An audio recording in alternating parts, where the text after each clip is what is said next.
रोहिला साहब, मैं आपकी जानिब आना चाहूँगा और आपसे मैं इस पर टेक्निकल मालूमात लेना चाहूँगा। अकॉर्डिंग टू माई रिपोर्ट्स 85 ममालिक में आइनी अदालतें कायम हैं। वो क्या फंक्शन कैसे फंक्शन करती हैं? हमारे यहाँ इस पे जो अपोजिशन हो रही है उस पे एतराज़, आप इसको कैसा देखते हैं? जी, मैं इस जवाब को दो हिस्सों में डिवाइड करूंगा। पहला तो मैं प्रोसीजर पे बात करूंगा कि जो प्रोसीजर हमने देखा है, जिस तरीके से अमेंडमेंट लाने की कोशिश की गई है, उसके बाद मैं सब्सटेंस पे आऊंगा और उसमें मैं इस हिस्से को जो आपका सवाल है केटर कर दूंगा इंशाल्लाह। पहली बात जो मैं प्रोसीजर पे करना चाहता हूँ, इंसैनिटी का मतलब तो हम सब जानते हैं कि इंसैनिटी का लफ्जी मानी क्या है, लेकिन इंसैनिटी की एक बड़ी दिलचस्प तारीफ मेरी नजर से गुजरी थी। उसमें लिखा हुआ था कि कोई भी आप अमल बार बार करें और इस उम्मीद से करें कि इस बार शायद इसका नतीजा मुख्तलिफ निकले, इसको इंसैनिटी कहते हैं। आपके सवाल के जवाब में मैं सोचता था कि मेरे ज़हन में ऐसी कोई तारीफ इनकॉम्पिटेंसी की भी आ जाए, लेकिन नहीं आई। मेरी अपनी दानिश के मुताबिक इनकॉम्पिटेंसी उसको कहा जा सकता है कि कोई भी अमल इस तरीके से किया जाए कि उस अमल को मशकूक कर दिया जाए। अब इस अमेंडमेंट के प्रोसीजर में जो हमने देखा है, इस बार को जो सारा मामला हुआ है, वो इनकॉम्पिटेंसी की इस डेफिनेशन के ऊपर हर तरीके से पूरा उतरता है। सीक्रेसी जो रखने की कोशिश की गई है हुकूमत की तरफ से, उससे साफ जाहिर हो रहा था कि या तो हुकूमत खुद को अक्ल कुल समझ रही है या अपने इत्तेहादियों को अहमद तरीन समझ रही है। तो भला वो मौलाना साहब का कि उन्होंने ये पर्दा चाक कर दिया, ये वहम दूर कर दिया हुकूमत का कि ऐसा कुछ नहीं है, और साथ ही साथ ये भी अवाम को बता दिया कि हमारे अरबाब इख्तियार का कॉम्पिटेंस के साथ कोई करीबी रिश्ता नहीं है।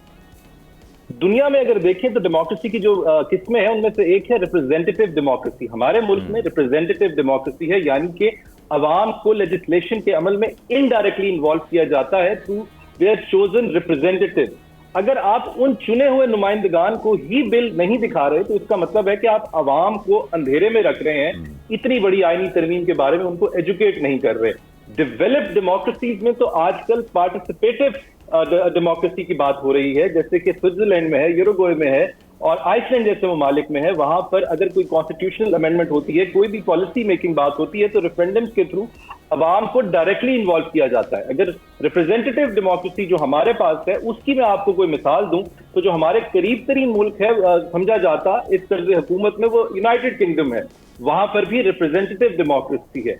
उधर भी ब्रेक्जिट जैसे मामले के अंदर रेफरेंडम किया गया, अवाम को इन्वॉल्व किया गया, ऑन बोर्ड किया गया, लेकिन हमारे अरबाब इख्तियार अवाम को इस काबिल नहीं समझते। बदकिस्मती कह लीजिए, या हुकूमतों की, या आने वाली जमातों की खुशकिस्मती, या जाने वाली जमातों की खुशकिस्मती कह लीजिए कि हमारे आने जो मौजूदा हुकूमत होती है, वो ऐसे इकदाम करती है कि जाने वाली हुकूमत फरिश्ता सिफ्त दिखाई देती है उसके सामने। अभी हम यही बात नहीं समझ पाए थे कि आखिर ऐसा कैसे हो सकता है कि कैबिनेट में एक दस्तावेज पेश की जाए और कहा जाए कि इसको खोले बगैर, पढ़े बगैर इसको अप्रूव कर दो, जिसके नतीजे में आज हम 190 मिलियन का स्कैंडल का केस देख रहे हैं। आज हम वही समझ रहे थे कि हमें इस हुकूमत ने बता दिया कि आईनी तरमीम भी इस तरीके से हो सकती है कि लोगों को बिल दिखाया भी ना जाए और कोशिश की जाए कि वो पास कर दे।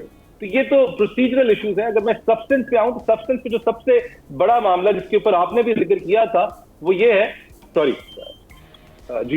वो ये है कि आईनी तरमीम के ऊपर बात की जा रही है। इसके अंदर आईनी अदालत के ऊपर बात की जा रही है कि आईनी अदालत बनाई जाएगी।